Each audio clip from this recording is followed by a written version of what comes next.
صدیوں پرانی ایک کہانی، جب ظلم بڑھ رہا تھا، جب قوم گناہوں میں ڈوبی ہوئی تھی، اور جب اللہ نے ایک ایسے نبی کو بھیجا جن کا صبر، جن کی حکمت اور جن کی دعاؤں کی قدرت نے پوری قوم کی تقدیر بدل دی۔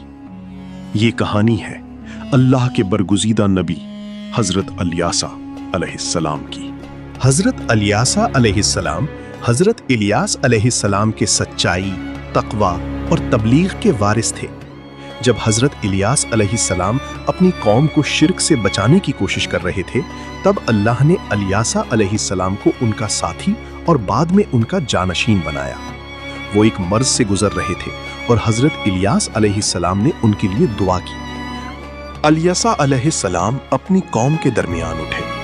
قوم کا حال خراب، گناہ عام، شرک رواں، مگر نبی کا دل صبر سے بھرا ہوا۔ وہ لوگوں کو توحید کی طرف بلاتے، گناہوں سے روکتے اور اللہ کی طرف واپسی کی دعوت دیتے۔ ان کا لہجہ نرمی سے بھرا، طریقہ حکمت والا، مگر قوم ضدی۔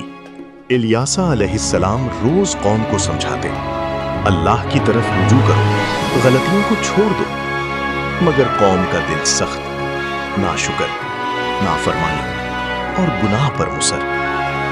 جب قوم حد پار کر گئی، اللہ نے ان پر سختیاں نازل کی۔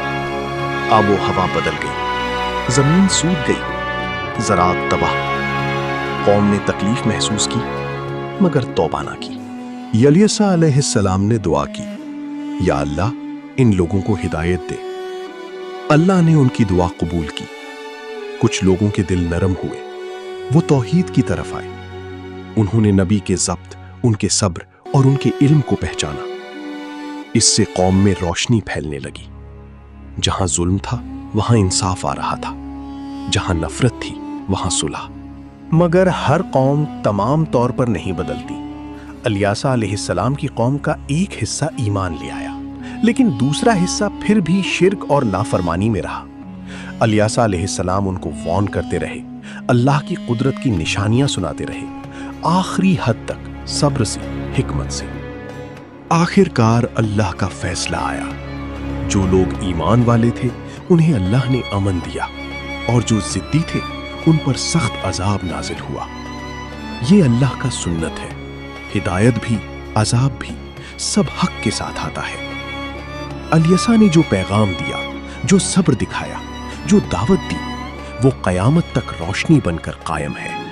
حضرت الیاسا علیہ السلام کی کہانی ہمیں ایک گہری سیکھ دیتی ہے۔ صبر سب سے بڑی قوت ہے۔ نبی کی نصیحت کو ہمیشہ قبول کرنا چاہیے۔ اللہ کی طرف رجوع کرنے سے مصیبتیں دور ہوتی ہیں۔ ضد اور نافرمانی قوم کو تباہ کر دیتی ہے۔